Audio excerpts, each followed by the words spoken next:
तो अभी हम लोगों ने डिस्कस किए कुछ एक न्यूमेरिकल्स, किसके ऊपर? मोल्स के ऊपर। अभी इस मोल कॉन्सेप्ट को हम थोड़ा और डिटेल में लेके जाते हैं, थोड़ा सिंप्लीफाई करके आते हैं, देखते हैं कि क्या होता है ना। तो इसको मिटा देता हूं, ठीक है। चलिए आगे बढ़ते हैं। किसके बारे में? मैंने आपको क्या बोला था कि एएमयू के बारे में, एटॉमिक मास यूनिट, जिसको हम लोग क्या बोलते हैं, यूनिफाइड मास बोलते हैं आजकल, उसके बारे में हम लोग डिटेल में पढ़ेंगे। तो अभी सबसे पहले हम लोग पढ़ते हैं कि ये एएमयू क्या होता है, कब लगता है, इसकी वैल्यू क्या होती है, ये सब कुछ हम लोग डिटेल में जाने वाले हैं, ठीक है। तो देखो ध्यान से, तो हम लोग अभी क्या पढ़ने वाले हैं? Atomic mass unit. क्या बोला? Atomic mass unit. इसको हम लोग शॉर्ट में क्या लिखते हैं? एएमयू। पता लगी क्या होगा? और आजकल इस एएमयू को हम लोग क्या लिखते हैं? Simple you. यू का मतलब क्या है? यू का मतलब होता है क्या? यूनिफाइड मास। यूनिफाइड मास। अब यूनिफाइड का तो मतलब समझ गए होंगे ना, मास ऑफ वन, ठीक है। तो ये एटॉमिक मास यूनिट एक्चुअली होता क्या है? तो हमने क्या बोला कि जो मॉडर्न एटॉमिक वेट है उसका स्केल किसके ऊपर बेस्ड है? C12 के ऊपर। कार्बन का जो C12 आइसोटोप है उसको हम लोग स्केल मानते हैं किसका? मॉडर्न एटॉमिक वेट निकालने के लिए। ये बात क्लियर है? तो कहने का मतलब क्या है कि एटॉमिक मास क्या है? देखो C12 आइसोटोप है, क्या है? C12 isotope. तो C12 का जो एक एटम है उसका मास स्पेक्ट्रोमीटर से कितना आता है? 1.992648 into 10⁻⁻23 ग्राम। डिस्कस किया था हम लोगों ने। अब बात यह है कि इसमें कितना यूनिट है टोटल? 12। हम बोलते हैं ना कि एटॉमिक इसका मास नंबर कितना है? 12 बोलते हैं ना। जब हम लोग किसी एटम को रिप्रेजेंट करते हैं, जैसे इसी को रिप्रेजेंट कर दो C, ये 6 है, ये क्या है? इसका एटॉमिक नंबर। ये 12 क्या है? इसका मास नंबर या एटॉमिक मास। तो हम लोग क्या बोलते हैं कि इसका एटॉमिक मास कितना है? 12। क्या है? 12। तो ये 12 नंबर है, लेकिन हमको क्या निकालना है? एटॉमिक मास किसका? यूनिट का। 12 का नहीं निकालना, किसका? यूनिट। यूनिट बोले तो 1। यूनिफाइड मास का मतलब क्या है? Mass of 1 unit. तो ये 12 यूनिट का मास आएगा। तो 1 यूनिट का मास क्या हो गया कि ये जो भी मास आए तो उसका 1/12 कर दो, तो क्या आ जाएगा? यूनिट मास आ जाएगा, यूनिफाइड मास आ जाएगा, जिसको हम लोग क्या बोलेंगे? एटॉमिक मास यूनिट बोलेंगे। क्या बोलेंगे? Atomic mass unit. तो एटॉमिक मास यूनिट क्या होता है? It is the 1/12 of mass of one atom of C12।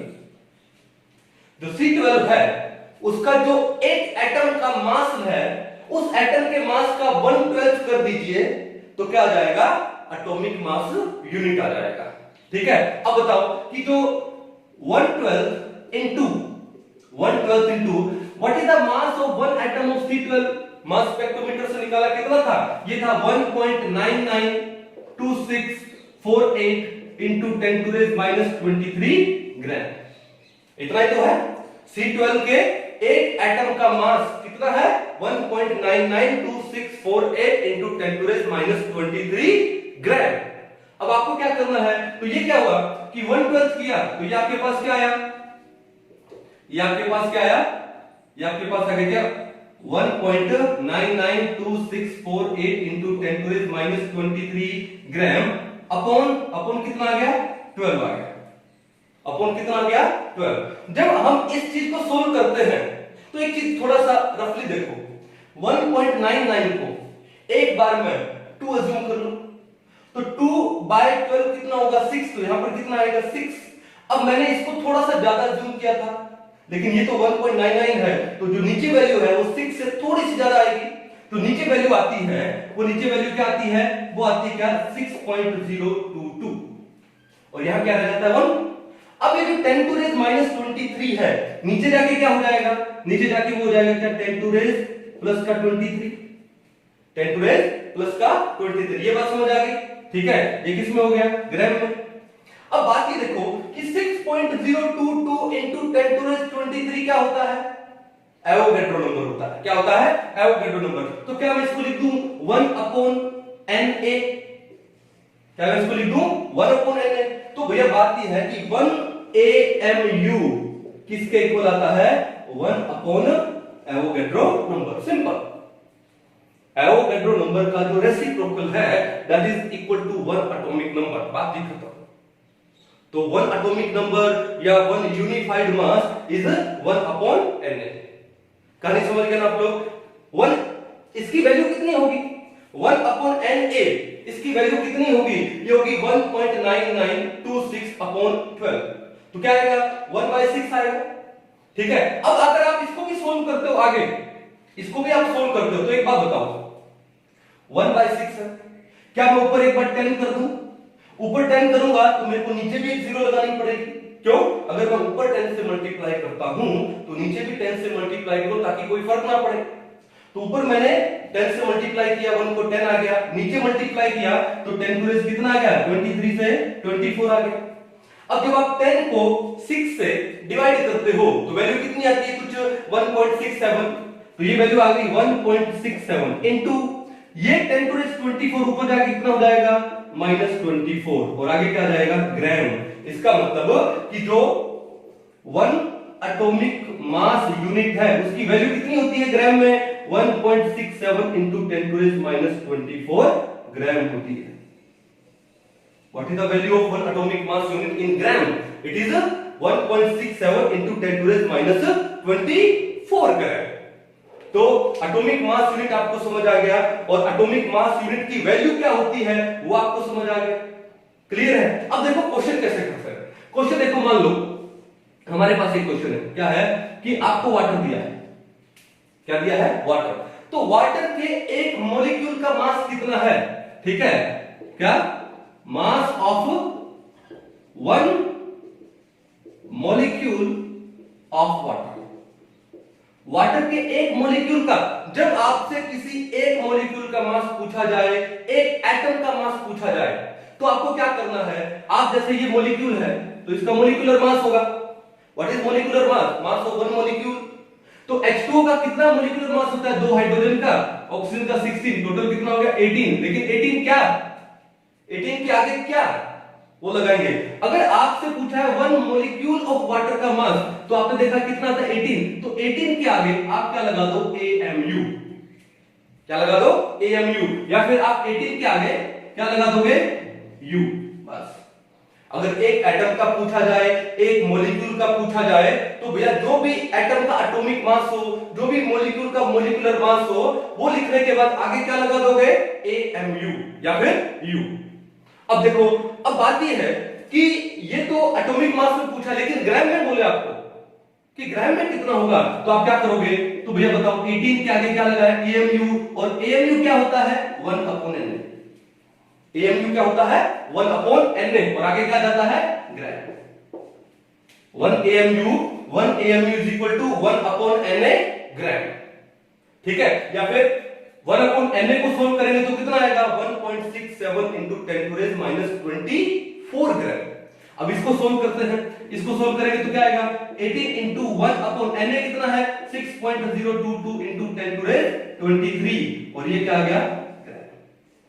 ये क्या आ गया ग्राम। अब देखो, एक बार इसको मैं 6 मान लूं तो 6 1 6, 6 3 18, लेकिन ये 6 से थोड़ा सा ज्यादा है तो वैल्यू 3 से थोड़ी सी कम आएगी। मान लो वैल्यू आपके पास आ गई क्या 2.99 इनटू 10 टू कितना हो गया 23, ऊपर जाके कितना हो जाएगा -23 gram. So this is the mass of 1 molecule of water. Water के एक मॉलिक्यूल का मास कितना होगा ग्राम में 2.99 इनटू 10 टू -23 ग्राम। कहानी समझ आ रही है आप लोगों को? पक्का? तो ये एटॉमिक मास यूनिट समझ आया। चलो 2-3 एग्जांपल और लेके देखते हैं। एक बार इसको मैं मिटा रहा हूं, 2-3 एग्जांपल और लेते हैं। जैसे मान लो वाटर की जगह आपको दे दिया जाए अमोनिया। वाटर की जगह आपको क्या दे दिया जाए अमोनिया, तो क्या काम करेंगे, तो क्या काम करेंगे। एक एग्जांपल और ले लेते हैं। क्वेश्चन क्या है, what is the mass of 1 molecule of ammonia NH3। अब आपसे देखो 1 मॉलिक्यूल का पूछा है। मैंने क्या बोला कि अगर मॉलिक्यूल का पूछे या एटम का पूछे, तो मॉलिक्यूल का पूछे तो मॉलिक्यूलर मास को आगे किस में लिख दो, एएमयू में, और एटम का पूछे तो एटॉमिक मास के आगे क्या लिख दो, क्या लिख दोगे, एएमयू। ठीक है, तो अब यहाँ पे मॉलिक्यूलर मास पूछा है तो कैसे करेंगे, तो NH3 का 1 मॉलिक्यूल का मास कितना होगा, तो NH3 देखो नाइट्रोजन का कितना होता है 14, एक हाइड्रोजन का एक, तो 3 का कितना होता है 3, टोटल कितना होगा 70। अब जब 1 मॉलिक्यूल का पूछा है तो इस 17 के आगे क्या लगा दोगे, 17 के आगे लगा दोगे क्या, AMU, 17 के आगे क्या लगा दोगे, AMU, पक्का। तो 17 into AMU क्या होता है 1/Na, तो ये आ गया किसमें, ग्राम में, 1 AMU is equal to 1/Na ग्राम। अब Na कितना होता है 1/6.022 into 10 कितना हो गया 23 ग्राम हो गया। अब 17/6 करोगे तो वैल्यू क्या आएगी, 2 पॉइंट समथिंग आएगी। एक बार इसको 6 मान लेता हूं तो 6 2 जा 12, 5 बचा 50 हुआ। तो उसके बाद क्या आएगा 6 8 जा तो 0.8 समथिंग कर दो, 2.8 समथिंग इनटू 10 टू रेस कितना हुआ, ये 23 ऊपर जाके क्या हो जाएगा -23, ये आ गया ग्राम। ये क्या आया, this is the mass of 1 molecule of NH3। कितना है 2.8 into 10 to raise -23 gram, 2.8 into 10 to raise -23 gram. This is the mass of 1 molecule of ammonia. अब बात ये है कि आपसे अब यहीं पे क्वेश्चन थोड़ा सा चेंज हो जाए कि 1 मॉलिक्यूल का नहीं पूछे, 1 मोल का पूछे। दूसरा क्वेश्चन क्या हो गया, मास ऑफ 1 मोल NH3, या यहां पे पूछता मास ऑफ 1 मोल वाटर, ले लो यहां लिख देते हैं, मास ऑफ 1 मोल H2। 1 मोल का पूछे तो आपको क्या करना है कि इनका जो भी मोलिकुलर मास है, जैसे अमोनिया का मोलिकुलर मास कितना है 17 है, अब उसके आगे एमयू नहीं लगाना, उसके आगे क्या लगा देना है ग्राम। क्या लगा दोगे, ग्राम। तो 1 मोल का मास हो जाएगा। अब इसका वाटर का मोलिकुलर मास कितना 18 और उसका आगे क्या लगा दोगे, ग्राम लगा दोगे, तो this is the mass of 1 mole water.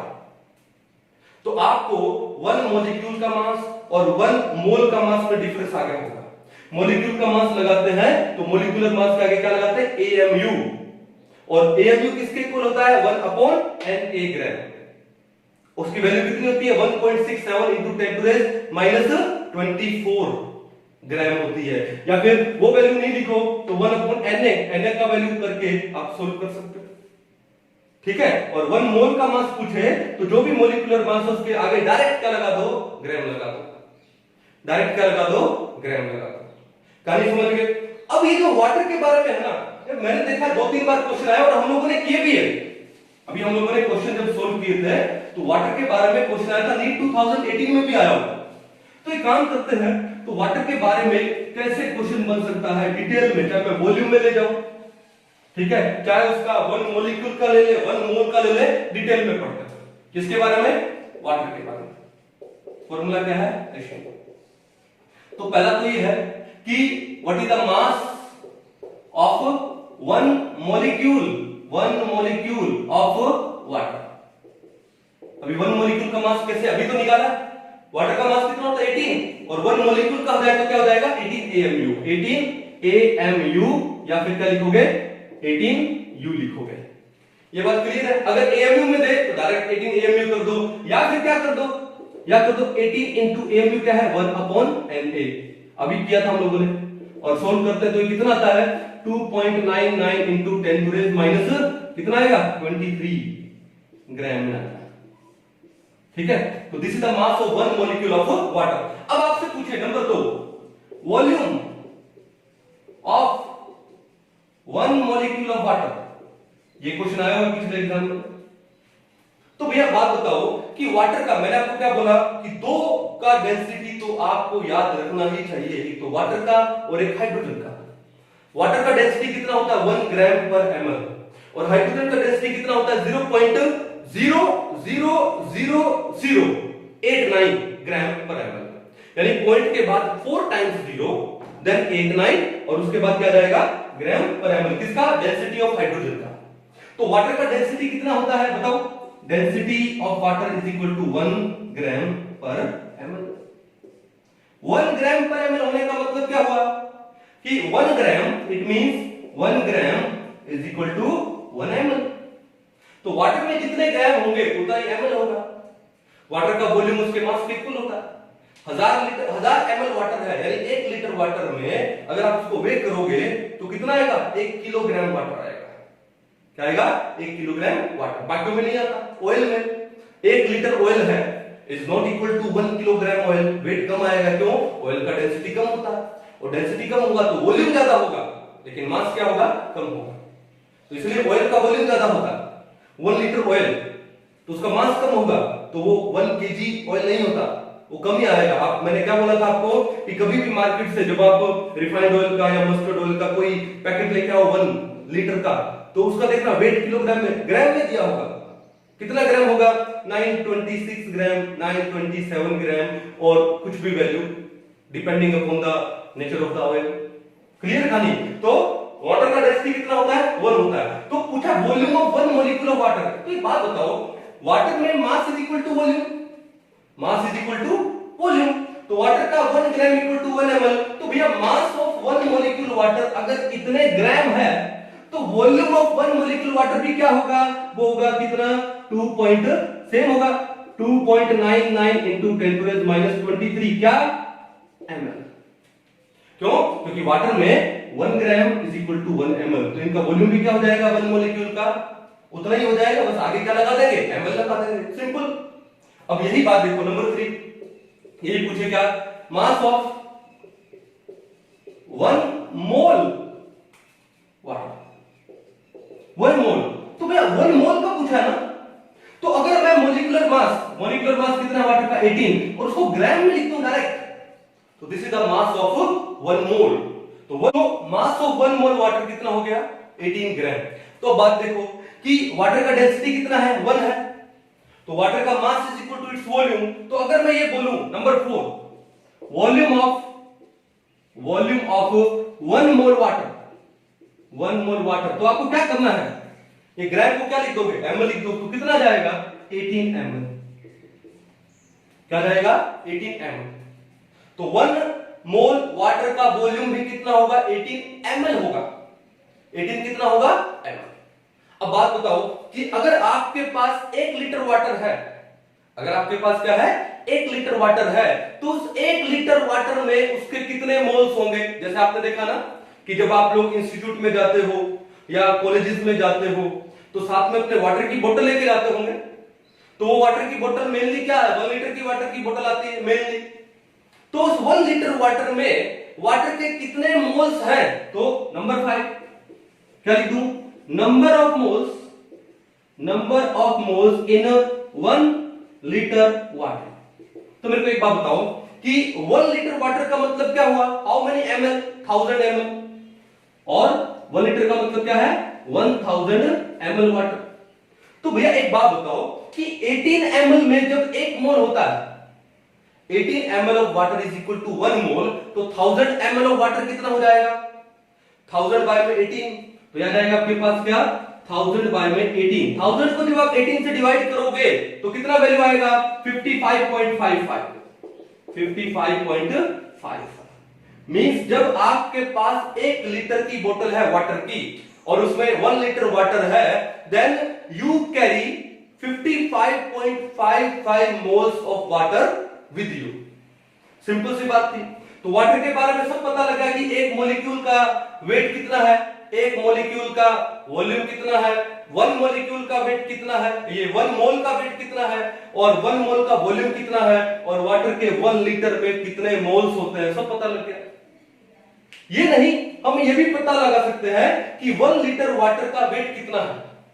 1 litre water का वेट कितना होगा? 1 लीटर यानी 1000 ml, तो 1000 ml का वेट कितना है? 1000 ग्राम। सिंपल, क्यों? वाटर का डेंसिटी तो 1 है, वाटर में 1 ml इक्वल टू 1 ग्राम, तो 1000 ml equal to 1000 gram. Simple. कितना इजी कॉन्सेप्ट है ये मोल वाला। अगर आपको ये समझ में आ जाता है तो मैं कह रहा हूं कि फिर ये दिमाग से कभी नहीं निकलेगा, इतना इजी है। लेकिन बिगिनिंग में अगर ये घोच-पोच हो गया, बस उसके बाद फिर मुश्किल हो जाएगा। तो आई थिंक आपको ये कॉन्सेप्ट अच्छे से समझ आया होगा। एएमयू, कब एएमयू लिखते हैं और कब ग्राम लिखते हैं, ठीक है। तो मिटा दिया जाए इसको। तो अब बात यह है, मैंने ऑलमोस्ट बता ही दिया आप लोगों को, फिर भी एक काम करते हैं, कुछ एक डेफिनेशन है, वो डेफिनेशन समझ लेते हैं, ठीक है। हालांकि हो ही चुका है लेकिन फिर भी कर लेते हैं। क्या है पहला डेफिनेशन, कौन सा है? जैसे है एटॉमिक मास। क्या है? Atomic mass. भाई अगर आपको कंपटीशन के पॉइंट ऑफ व्यू से देखना है तो कुछ नहीं करना, किसी एटम का एटॉमिक मास, जैसे मान लो एग्जांपल ले लेते हैं, एग्जांपल मैंने लिया सोडियम, और सोडियम का एटॉमिक मास कितना होता है? 23, और एटॉमिक नंबर कितना होता है? 11। ये होता है कि एटॉमिक मास क्या होता है कि ये जो भी मास नंबर दिया है 23, मास नंबर क्या होता है? Number of proton plus number of neutron. तो जो भी मास नंबर दिया है, इस मास नंबर को आप लिख दो एएमयू में, लिख दो। किसमें लिख दो? एएमयू में, या फिर आप इसको किसमें लिख दो? यू में, 23U। तो ये जो मास आएगा वो क्या आएगा? एटॉमिक मास आएगा। क्या आएगा? Atomic mass. अब अगर मेरे को इसको ग्राम में लेना है तो ग्राम में कैसे लिखूंगा? 23 इंटू यू कितना होता है? 1/Na। ये क्या आ जाएगा? ग्राम आ जाएगा। 23 इंटू 1/Na क्या आ जाएगा? ग्राम आ जाएगा। इसको सोल्व करेंगे तो 23 इंटू 1/6.022 इंटू 10⁻23, ये क्या आ गया? ग्राम। अब 23 और ये 6 है, अगर यहां 24 होता तो 24/6 कितना होता? 4 होता, लेकिन ऊपर 23 है तो 4 से वैल्यू क्या आएगी? कम आएगी। तो ये वैल्यू अप्रोक्सीमेटली कितनी आ गई? कितनी मानो? 3 पॉइंट समथिंग, 3 पॉइंट समथिंग कितना मान लो? 8 मान लो। तो 3.8 into 10⁻23 gram. This is the weight of one atom of sodium. This is the weight of mass of one atom of Na, sodium. कितना है? 3.8 into 10⁻23। लेकिन आपसे एग्जाम में ये नहीं पूछेगा, डायरेक्ट ये पूछेगा। क्या पूछेगा? डायरेक्ट ये। तो ये तो होगा कंपटीशन से। मैंने अभी वाटर का भी एग्जांपल दिया, आप और बहुत सारे एग्जांपल ले सकते हो। तो अब बोर्ड पॉइंट ऑफ व्यू से आते हैं, इसकी डेफिनेशन क्या है? Sir what is the definition of atomic mass? तो एटॉमिक मास की जो डेफिनेशन है सिंपल सी है, ठीक है। क्या किया? Atomic mass is a number, it is a number, it is a number which indicates, जो इंडिकेट करता है, क्या इंडिकेट करता है? व्हिच इंडिकेट्स दैट द, या फिर how many times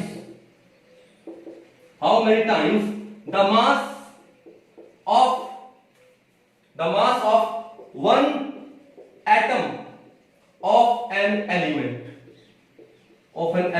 is heavier than किसके? 1/12 of the mass of C12 atom। क्या है? Atomic mass is a number which indicates how many times the mass of an atom of an element is heavier than 1/12 of the mass of C12 atom।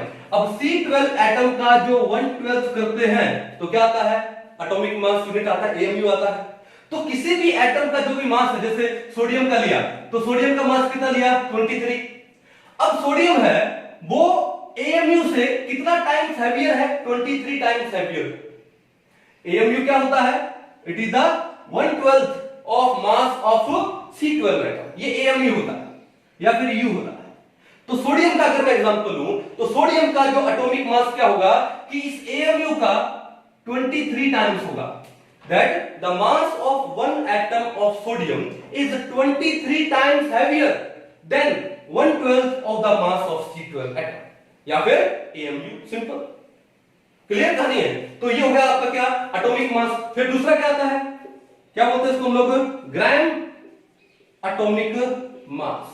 Simple सा कि जब आप atomic mass को ग्राम में express कर देते हो, क्या लिखा मैंने? If atomic mass is expressed in grams, तो हम उसको क्या बोल देते हैं? एटॉमिक, ग्राम एटॉमिक मास बोल देते हैं। फॉर एग्जांपल, ठीक है, gram atomic mass of sodium sodium का ग्राम एटॉमिक मास क्या होगा? सोडियम का एटॉमिक मास कितना है? 23। अगर उसको ग्राम में लिख दो तो ग्राम एटॉमिक मास हो गया, तो क्या हो गया? 23 gram. And this is the mass of 1 mole of sodium, and this is the mass of, it is the mass of 1 mole sodium. ये 1 मोल सोडियम का मास है भाई। तो ग्राम एटॉमिक मास को मैं बोल दूं it is the mass of 1 mole, it is the mass of 1 मोल। ठीक है, तो आप इसको ग्राम एटॉमिक मास बोलो या फिर मास ऑफ 1 मोल बोलो, एक ही बात है। कहानी समझ गए? कोई दिक्कत नहीं है ना? अब आपको डेफिनेशंस भी बड़ी इजी लगेंगी शायद, क्योंकि हमने पहले एएमयू वाला कॉन्सेप्ट पढ़ लिया है। अब आपको शायद एएमयू में और बाद में वो ग्राम में डिफरेंस पता लग गया होगा कि बड़े इजीली से, है ना? चलो, एएमयू की वैल्यू भी पता लगी होगी। एएमयू किसके इक्वल होता है? 1/n। चले आगे। ठीक है, अब जैसे वही सेम डेफिनेशन की बात है, तो एटॉमिक मास है, तो वैसे क्या होगा? मॉलिक्यूलर मास होगा। क्या मेरे को लिखने की जरूरत है क्या? एटॉमिक मास की जगह क्या हो जाएगा? मॉलिक्यूलर मास हो जाएगा। ब्रीफ में बता देता हूं। नंबर 3 क्या है? Molecular mass. मॉलिक्यूलर मास का मतलब क्या है? Mass of 1 molecule. सिंपल मतलब क्या है? मास ऑफ 1 मॉलिक्यूल, एक मॉलिक्यूल का मास। और किसी एक मॉलिक्यूल के मास को हम कैसे एक्सप्रेस करेंगे कि जो भी मॉलिक्यूलर मास उसके आगे क्या लगा देना है? एएमयू। क्या लगा देना है? एएमयू। अभी तो क्या था? फॉर एग्जांपल, चलो वाटर लिया था, अभी मीथेन ले लेते हैं। मीथेन, अगर मीथेन का मॉलिक्यूलर मास पूछे तो कार्बन का 12 और 4 हाइड्रोजन का 4, तो टोटल कितना जाएगा? 12 + 4 = 16। आगे क्या लगा दोगे? एएमयू, या फिर 16 क्या हो जाएगा? U, unified mass. तो 16 AMU is the mass of 1 molecule of methane. Gram में लेना है, ले लो। क्या करोगे? 16 into AMU किसके इक्वल होता है? 1/Na। आगे लगा दोगे ग्राम, क्या जाएगा? 16 into 1/Na कितना है? 6.022 into 10⁻23। क्या जाएगा? ग्राम में। अब 16/6 मान लो एक बार, कितना आएगा? 6 to the 12, कितना बचा? 4, 6 6 दा 6 6 दा, तो यहां पे 6 7 लगा दो, तो 2.67 लगा दो अप्रोक्सीमेटली, इंटू 10⁻³ कितना हो जाएगा? -23 ग्राम। क्या है ये? It is the mass of 1 molecule of methane. Mass of 1 molecule of methane. कहानी समझ आ रही है आप लोगों को? ठीक है, तो ये क्या होगा? Molecular mass. अगर इसको डेफिनेशन में लिखूं बोर्ड के लिए, हालांकि जरूरत नहीं है, मैं फिर से कह रहा हूं, कंपटीशन में एप्लीकेशन आता है, डेफिनेशन नहीं आती, लेकिन कुछ एक बोर्ड्स वाले बच्चे भी होंगे आप में से, तो उनके लिए डेफिनेशन क्या होगी? जो एटॉमिक मास की डेफिनेशन लिखी थी वही मॉलिक्यूलर मास की डेफिनेशन लिखनी है। बस एक काम करना है, जहां पे एटम लिखा था उसको रिप्लेस कर दो मॉलिक्यूल से। तो क्या लिखोगे? डेफिनेशन क्या है? ए नंबर, मॉलिक्यूलर मास है वो क्या होता है? It is a number which indicates how many times a molecule, अब एटम को मैंने किससे रिप्लेस कर दिया? Molecule. how many times a molecule is heavier than, how many times the mass of a molecule, the mass of a molecule is heavier than, क्या लिखेंगे? 1/12 of mass of 1 atom of C12। Simple था। तो जो atom को हमने किससे replace कर दिया? यहाँ पे मॉलिक्यूल से रिप्लेस कर दिया। और ये क्या है? 1/12 of the mass of 1 atom of C12। इसको हम लोग क्या बोलते हैं? AMU बोलते हैं। क्या बोलते हैं इसको? AMU। जैसे अभी हम लोगों ने मीथेन का लिया था, तो मीथेन का जो भी मॉलिक्यूलर मास था कितना था? 16, और आगे क्या लगा दिया? AMU। इसका मतलब कि जो मीथेन का मॉलिक्यूलर मास है वो इस AMU से, यानी 1/12 of mass of 1 atom of C12 से 16 टाइम्स हैवियर है। 16 टाइम्स क्या है? हैवियर है। तो इसको हम लोग क्या बोलते हैं? Molecular mass. तो अब फोर्थ क्या रहेगा? Gram molecular mass. Gram molecular mass, GMM। तो ग्राम मॉलिक्यूलर मास क्या? Simple, if molecular mass is expressed in grams. क्या लिखा? If molecular mass is expressed in grams, then that is known as what? Gram molecular mass. तो उसको ग्राम molecular मास बोलते हैं। Simple है। जैसे फॉर एग्जांपल यहां पे मीथेन लिया था, तो मीथेन ले लेते हैं CH4, इसका मोलिकुलर मास कितना है? 16, और आगे अगर मैं ग्राम में लगा दूं तो this is known as what? Gram molecular mass. तो मीथेन के 1 मोलिक्यूल का मास कितना है? 16 AMU, और मीथेन के 1 मोल का मास कितना है? 16 ग्राम। तो gram molecular mass it is also known as क्या? Mass of 1 mole. क्या लिखूं?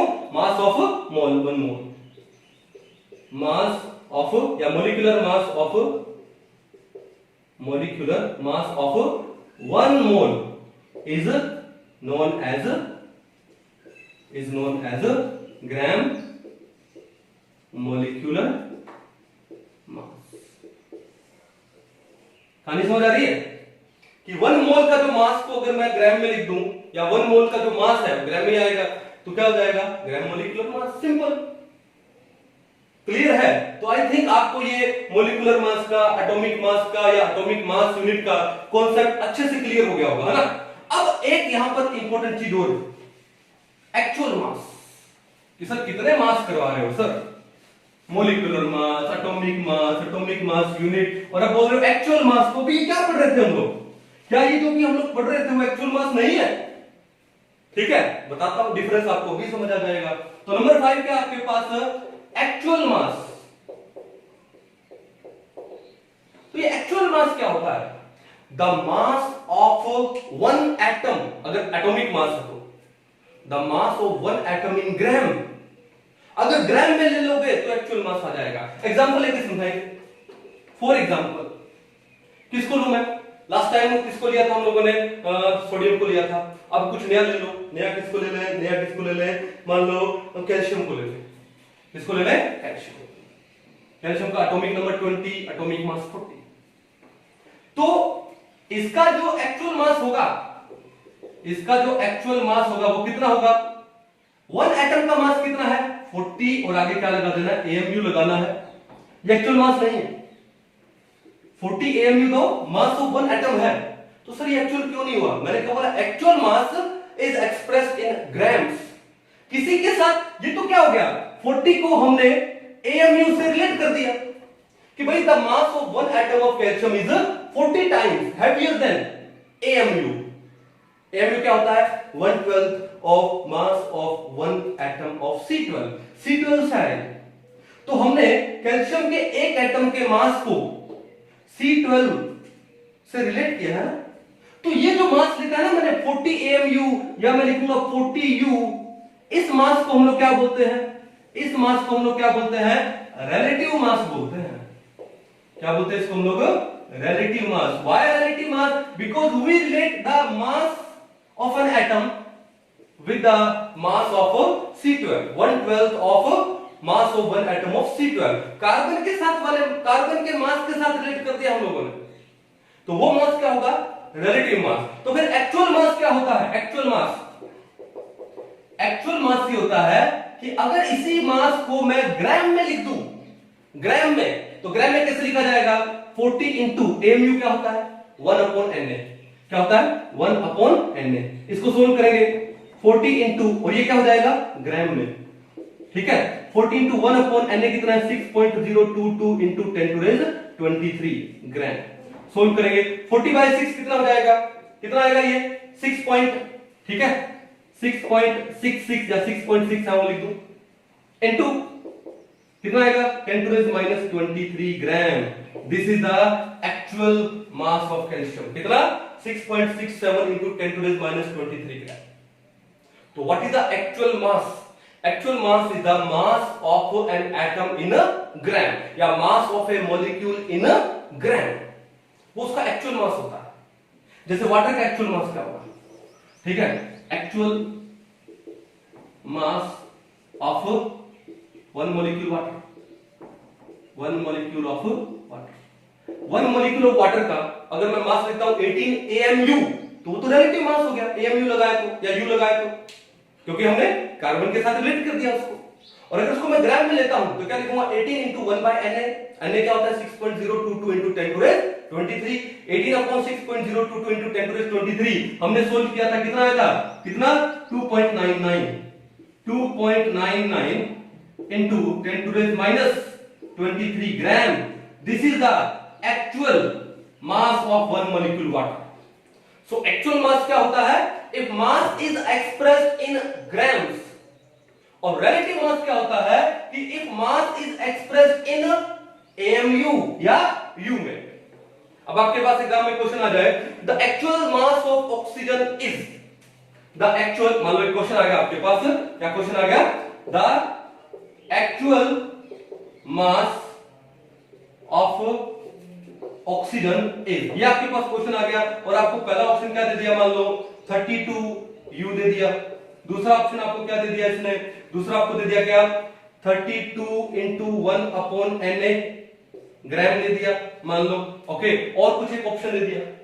तो क्या करोगे एक्चुअल मास O2 का, तो O2 का मास कितना होता है 32 into 1 upon Na क्या है 6.022 into 10 to the 23, ठीक है ना। तो क्या हो गया, या 1 by Na, तो ये क्या हो गया इसका एक्चुअल मास, क्योंकि ग्राम में दिया है। ये क्यों नहीं मानेंगे, क्योंकि यू दिया है, रिलेटिव मास है ये कौन सा मास है, रिलेटिव मास है, और ये कौन सा मास है, एक्चुअल मास है। कहानी समझ आई आपको, ठीक है। एक्चुअल मास पता लगा, एएमयू पता लगा, एक्चुअल मास पता लगा, एटॉमिक मास पता लगा, ग्राम एटॉमिक मास पता लगा, मॉलिक्यूलर मास पता लगा, ग्राम मॉलिक्यूलर मास पता लगा। आई थिंक अब ये कॉन्सेप्ट आपके लिए थोड़ा सा इजी हो गया होगा। तो एक बार इसको उतार लो, कुछ एक न्यूमेरिकल्स करते हैं। चलिए दो न्यूमेरिकल करते हैं, सिंपल से न्यूमेरिकल है। पहला क्या बोलता है, the actual molecular mass of chlorine is, chlorine का मॉलिक्यूल क्या होता है Cl2, इट इज डायटोमिक। तो मॉलिक्यूलर मास पूछा तो कैसे निकालेंगे कि Cl2 आपको दिया है, तो एक क्लोरीन का मास कितना होता है 35.5। अब इसी के ऊपर भी एक टॉपिक याद आ गया, एवरेज एटॉमिक मास, करेंगे क्वेश्चन के बाद। तो क्लोरीन के एक एटम का मास कितना होता है 35.5, तो दो का कितना हो जाएगा 2 into 35.5, कितना आएगा हमारे पास, ये आएगा 71, कितना आएगा 71। अब इस 71 को अगर मैं AMU में लिख दूं या U में लिख दूं, तो ये तो कौन सा हो गया इसका रिलेटिव मास हो गया, ये तो कौन सा मास हो गया रिलेटिव मास। लेकिन इसने क्या पूछा है, एक्चुअल पूछा है। तो एक्चुअल क्या होगा कि हम लोग 71 को AMU को क्या लिख देंगे 1 upon Na, ये क्या आ जाएगा ग्राम, और ये इसका क्या होगा एक्चुअल मास होगा। ये क्या होगा इसका एक्चुअल मास। कहानी समझ आ रही, इन ग्राम्स में कर लेते हैं तो एक्चुअल मास। तो सोल्व कर लेते हैं यहाँ पे क्या 71 into 1 upon Na कितना है 6.022 into 10 to raise 23, इसमें ग्राम में। अब ये 10 to raise 23 ऊपर जाके कितना हो जाएगा -23, 10 to raise -23 ग्राम। क्लियर है। तो पहले तो देखो 10 to raise -23 किलोग्राम तो है ही नहीं हमारे पास किस में आ रहा है ग्राम में आ रहा है। थोड़ा और सोल्व करते हैं, क्या है आपके पास 71 अपॉन में 6। अब इस 71 अपॉन में 6 को सोल्व करते हैं तो क्या होगा 6 1 जा 6, एक बचा, हो गया कितना 11। तो फिर आएगा अगेन 6 1 जा, पीछे कितना बचा 5, 50 हो गया। तो कितना जाएगा 6 7 जा 6 8 जा, कितना हो जाएगा 6 8 जा, कितना हो जाएगा 48। फिर आगे कितना बचेगा 2, तो 6 3 जा हो जाएगा कुछ, तो 11.83 into 10 to the -23 ग्राम। ठीक है। अब बात यह है कि ग्राम में आते हैं हम लोग, तो यहां पे तो ये किलोग्राम दिए हैं, ये किलोग्राम, ये दो तो कैंसिल हो गए। अब आ जाते हैं दो ऑप्शन में। अब यहां पे दे रहा है 58 पॉइंट समथिंग, जिससे हमारा दूर दूर तक वास्ता नहीं है, गलत हो गया। अब बचा एक ऑप्शन ये दे रहा है आपको 117.86 और हमारा आ रहा है 11 पॉइंट। अब एक काम करो, इस पॉइंट को यहां से उठा के यहां ले जाओ, तो 10 to the कितना हो जाएगा -24 हो जाएगा। जब पॉइंट को लेफ्ट से राइट ले जाते हैं तो माइनस में पावर ऐड हो जाती है जितने डिजिट लेके जाते हैं, तो आ जाएगा 118.3 into 10 to the -24 और यहां कितना दे रहा है 117.86, तो अप्रोक्सीमेटली इक्वल है। ठीक है, इक्वल है। तो इसको सोल्व कर लो, क्यों, क्योंकि हमने भी तो एक्यूरेट नहीं किया ना, 6.022 था, हमने भी कितना माना 6 माना, तो लगभग कितनी वैल्यू आ जाएगी 117.86 into 10 to the -24 gram. Clear है बात। अब आगे देखो क्वेश्चन नंबर 2, क्वेश्चन नंबर 2 क्या बोलता है? Which of the following has maximum mass? Maximum mass देखना है। पहला क्या बोलता है? 0.1 ग्राम एटम ऑफ कार्बन। अब ग्राम एटम का मतलब क्या है? एटॉमिक मास इन ग्राम। आप इसको ग्राम एटॉमिक मास भी बोल सकते हो। तो ग्राम एटम का मतलब क्या है? Mass of 1 mole atom. Gram atom is equal to mole atom. ठीक है, यानी एटॉमिक मास इन ग्राम। तो भैया बात ही देखो कि जो कार्बन है, कार्बन का 1 ग्राम एटम कितना हुआ? कार्बन का 1 मोल एटम हुआ। और 1 मोल एटम है कार्बन का, कितना हुआ? 12 ग्राम। कितना हुआ? 12 ग्राम। तो 1 ग्राम एटम ऑफ सी कितना हुआ? 12 ग्राम। सिंपल। लेकिन आपको कितना बोला है? 0.1 ग्राम। तो 0.1 ग्राम एटम ऑफ कार्बन कितना हुआ? 1.2 ग्राम। तो भैया पहला तो हो गया इसका 1.2 ग्राम हो गया, 1.2 ग्राम। चलो आगे देखते हैं। 0.1 मोल ऑफ अमोनिया। तो भैया अमोनिया के 1 मोल का मास कितना होता है? 17 ग्राम। तो 0.1 मोल का मास कितना हो जाएगा? 1.7 ग्राम। सिंपल था। फिर 6.022 into 10 to raise 22 molecules of hydrogen। molecules यानी हाइड्रोजन क्या होता है? H2। तो H2 के 6.022 into 10 to raise 22, अगर 10 to raise 23 होता तो एवोगैड्रो नंबर हो जाता Na। लेकिन 10 to raise 22 है तो Na/10 यानी 0.1 Na। तो क्या है ये आपको क्या दिया है? 0.1 Na मॉलिक्यूल्स ऑफ हाइड्रोजन। तो हाइड्रोजन के Na मॉलिक्यूल्स का वेट कितना होता है? 2 ग्राम।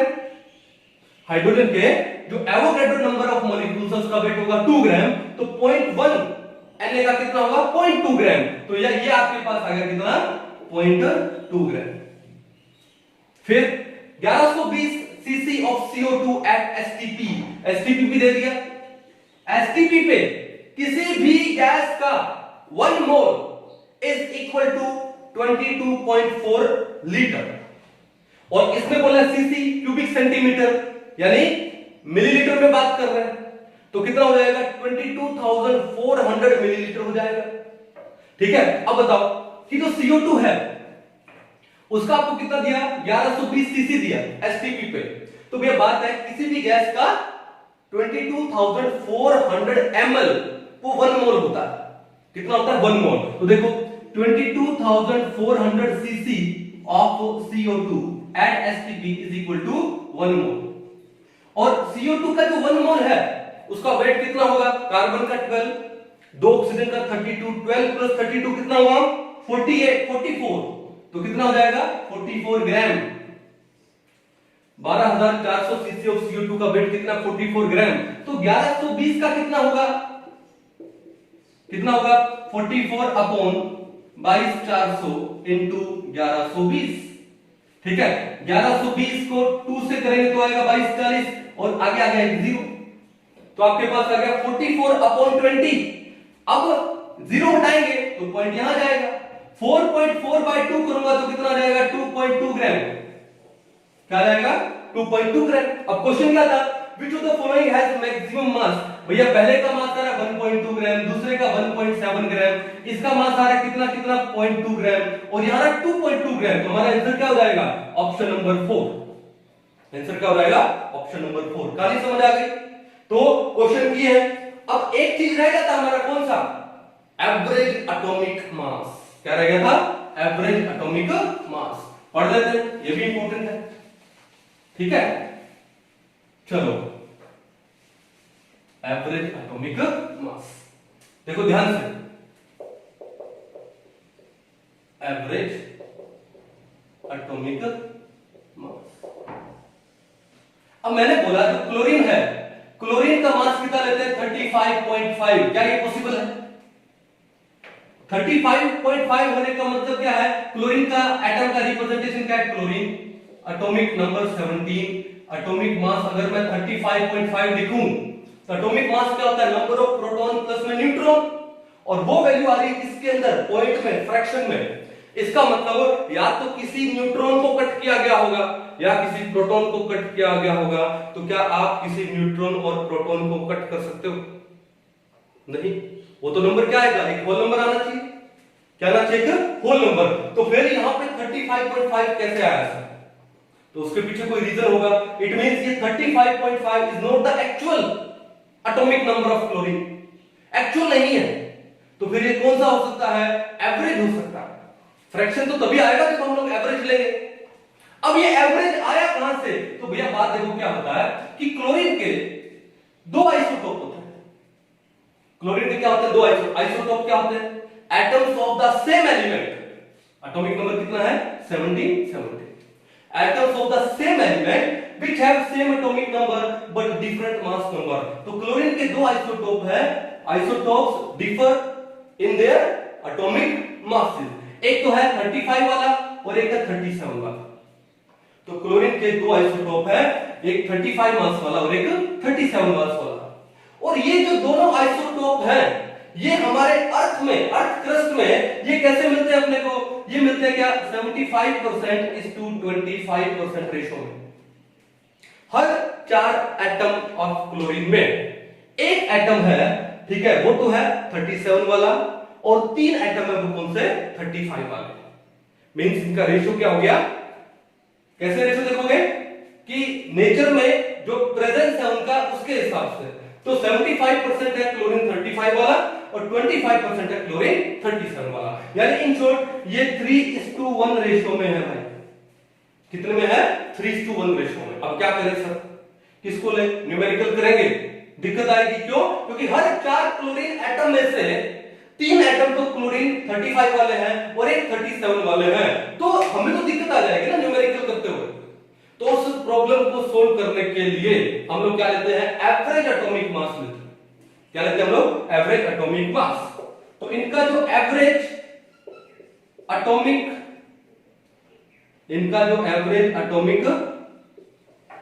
मास है,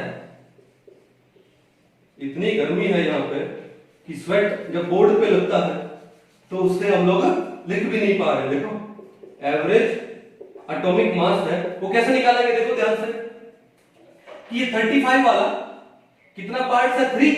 तो 35 इंटू में 3, 35 इंटू 3, ठीक है, प्लस एवरेज ले रहे हैं, प्लस 37 वाला कितना पार्ट है? 1, 37 इंटू 1, और टोटल कितने हैं? टोटल है 3 + 1 यानी 4। अब 35 को जब आप 3 से मल्टीप्लाई करते हो कितना आता है? 105, और 37 को 1 से 37 अपॉन कितना हो गया? 4। 105 + 37 कितना हो जाता है? 142 अपॉन में 4 सोल्व करो। 4 5 दा 4 3 दा 12, 2 बचा 22 हुए। 4 5 दा 20, 2 बचा 0 उतारा, और 4 5 दा 20। तो ये कितना आया? 35.5 आया। तो क्लोरीन का जो एवरेज एटॉमिक मास है वो कितना है? 35.5 है। तो 35.5 is the average atomic mass, not the actual atomic mass. कहानी समझ गए? तो इसी हिसाब से और बहुत सारे एलिमेंट्स के आइसोटोप है। अगर आपको उनका परसेंटेज दे दिया जाए कि नेचर में वो किस परसेंट में प्रेजेंट है, अवेलेबल है, तो उसके हिसाब से आप उनका ये इस तरीके से एवरेज एटॉमिक मास निकाल लीजिए। आया कॉन्सेप्ट समझ में? ठीक है, तो ये आज हमने थोड़ा सा मूल कॉन्सेप्ट को और डिटेल में ले जाने की कोशिश की है। ठीक है, आप एक बार इसको अच्छे से कीजिए, फिर उसके बाद हम नेक्स्ट लेक्चर में थोड़ा और डिटेल में जाएंगे। तब तक के लिए थैंक यू।